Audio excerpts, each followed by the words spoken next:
Morning guys, सकाळचे वाजलेले आहेत 6:15 आणि आपण सगळे तयार फियार होऊन निघतोय कोकणात. कोकणात कुठे जातोय तर हरिहरेश्वर आणि बाकी सगळ्या गोष्टी कोकणातली मजा. आणि हरिहरेश्वरला गेल्यानंतर काय काय करायचं हे तर मी तुम्हाला पुढे दाखवतोच. सो जर्नी एन्जॉय करू, तामिनी घाटातले 2-4 व्ह्यू बघू आणि जाऊयात कोकणामध्ये. मस्त असा हा गोल्डन सनराईज बघत बघत आपण जाऊन पोहोचतो तामिनी घाटामध्ये. तामिनी घाट हा कायमच तेवढाच जबरदस्त वाटतो जेवढा तो पावसाळ्यात वाटतो. खरंच खूपच भारी आहे तामिनी घाट. तर गाईस, तामिनी घाटात आल्यानंतर या जागेवर थांबणं तर मॅन्डेटरी आहे.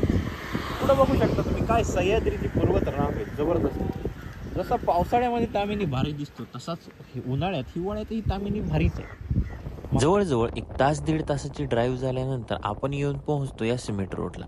रस्ते चांगले झालेत ते तर नशीबच. आपण स्टे ऑलरेडी बुक केला होता. आपल्या स्टेचं नाव होतं गोकुळ होमस्टे. यांचा नंबर आणि यांच्या डिटेल्स मी व्हिडिओच्या शेवटी देतो. आपण थेट जाऊन पोहोचलो समुद्र किनाऱ्यावरती बॅग टाकून.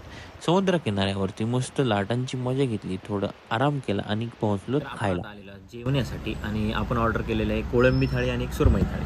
त्याच्यासोबत आपण ऑर्डर केली आहे सोलकढी.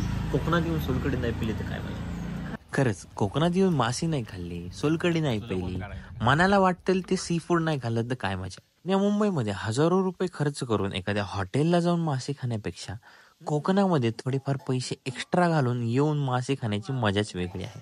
एकदम फ्रेश आणि मस्त टेस्टी असे कोकणातील मासे. त्याच्यानंतर आपण परत जातो समुद्र किनाऱ्याकडे. आता एवढे लांबून समुद्र पाहायला आलोय म्हणल्यानंतर डोळे भरून समुद्र तर पाहावाच लागेल ना. भरपूर लोकांचं असं असतं की एका जागेवर एकदा गेलं की परत त्या जागी फिरायला जायचं. पण माझं लॉजिक तसं नाही. माझं लॉजिक हे म्हणतं की तुम्ही 2-4 वर्षांनी त्याच जागेवरती फिरायला गेलात की तुमच्या ज्या जुन्या आठवणी होत्या, त्या जुन्या जागा होत्या, तिथं तुम्ही जी मजा केली ती तुम्हाला आठवते आणि अजूनच भारी वाटतं. असं माझं तर लॉजिक म्हणतं. थोड्या वेळ रूमवर आराम केला आणि नंतर पोहोचलो गणेश घळ पाहायला. आता आम्हाला काय माहिती होतं की गणेश घळला हे भरतीला यावं लागतं. आम्ही आलो गणेश गड वगैरे जे आहे त्याला तुम्ही भरती ओहोटीचा टायमिंग वगैरे बघून या. कारण की जर तुम्ही ओहोटी असताना आलात तर तिथं बघण्यासारखं काहीच नाहीये.